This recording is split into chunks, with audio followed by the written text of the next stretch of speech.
you get the call from the Cincinnati Bengals to come here and play for a team that I don't think your wife even knew where Cincinnati was. Neither one of us did. Yeah, and so you get that call, but how big of a dream come true was that for you to get drafted to the Bengals? It was huge because, even though I played in that Rose Bowl, I mean, everyone was saying, well, what a great way to end a football career. Now go see what you're going to do in your real life's work, because you're not going to get a chance to play in the NFL. Yeah, 3 knee operations. Nobody's going to take a chance on you.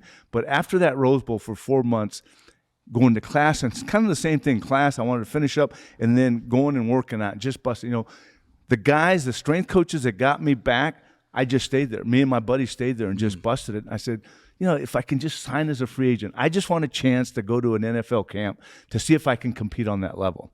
Little did I know that the Bengals, with the 3rd pick in the draft, would call me. And I tell you what, that morning when Didi and I got that call in our 1-bedroom apartment, draft day, when, all the experts said, man, you're not going to play anymore.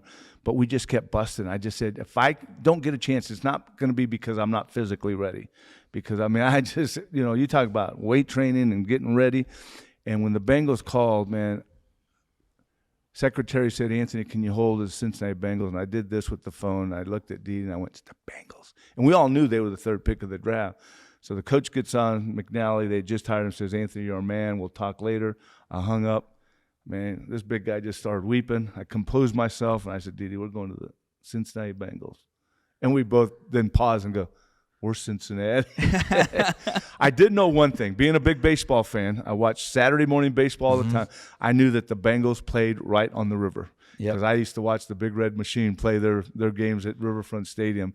But we had to pull out a map and kind of check it out. And, of course, 43 years here in Cincinnati, we know where Cincinnati is now. But, yeah, that call was, that was a life changer. Little did I know that, those 4 years at SC, what I went through and my support group, my friends, just everybody that helped out, and especially Didi and my faith that we'd be sitting in Cincinnati and playing 13 years for the Bengals.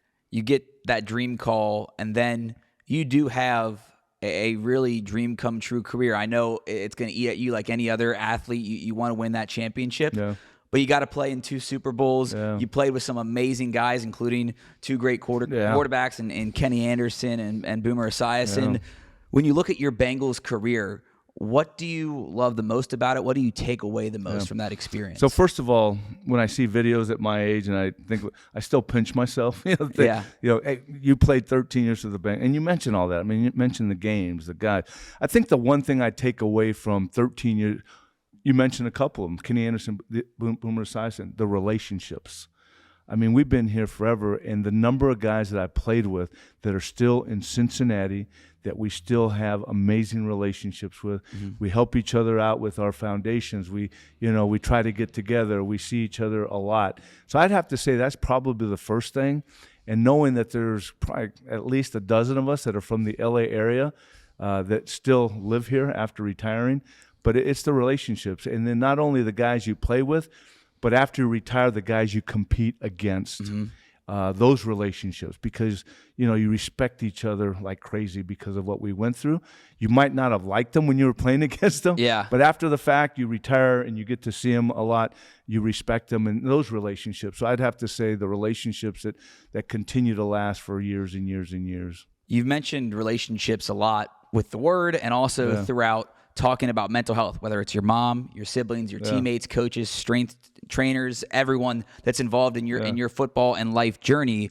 In Cincinnati with the Bengals through your NFL career, you have the highs of going to Super Bowls, you have the highs of playing great, and like I mentioned, one of, if not the best offensive linemen to ever play the game. What were the darkest moments and tough times that you had with your mental health through your NFL career? You know what? Again, 2 of them you mentioned, losses in Super Bowls. That was tough. Because you work from off season. People think but all off season, and But then again, when you understand that that's what you do, that's not who you are. That helps you get over that. And I think the one thing I learned in college, going through the tough times with injuries, is that you can't identify by the number or the uniform. You have to identify who you are as a person, and I think that's what helped me through those tough and even injuries in the pros, which I didn't miss a lot of games during the season, but I had surgeries after the season. Yeah, those are the dark times.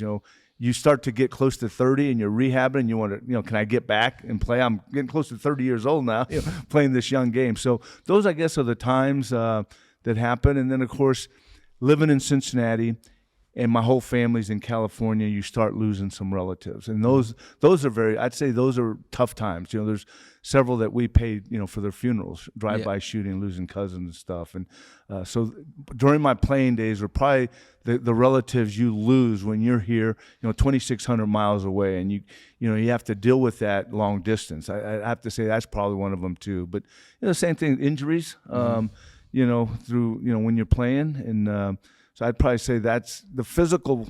Mental health probably been the majority of my life. Through, growing up playing and stuff. Did you deal with depression, anxiety through those injuries, through losing relatives, and just how did you get over those moments? Was therapy ever an option for you back then? You know what? If I had to have it, I wouldn't hesitate. But I've never been one that has dealt with depression or anxiety. That's just. I'm just thankful that God wired me, and I didn't really, even going through all that. With me, the way I dealt with things is go work out. Mm-hmm. I'd go work out. Yeah. I'd go do, and that helped me. That would, so if I didn't have that, maybe anxiety, depression might have been an option for me. But even now at my age, if I'm dealing with maybe feeling sick or something, I just go work out for an hour or 2 hours. Yeah. And it kind of relieves things. Then I can deal with things, and it clears my mind. I'm ready to go.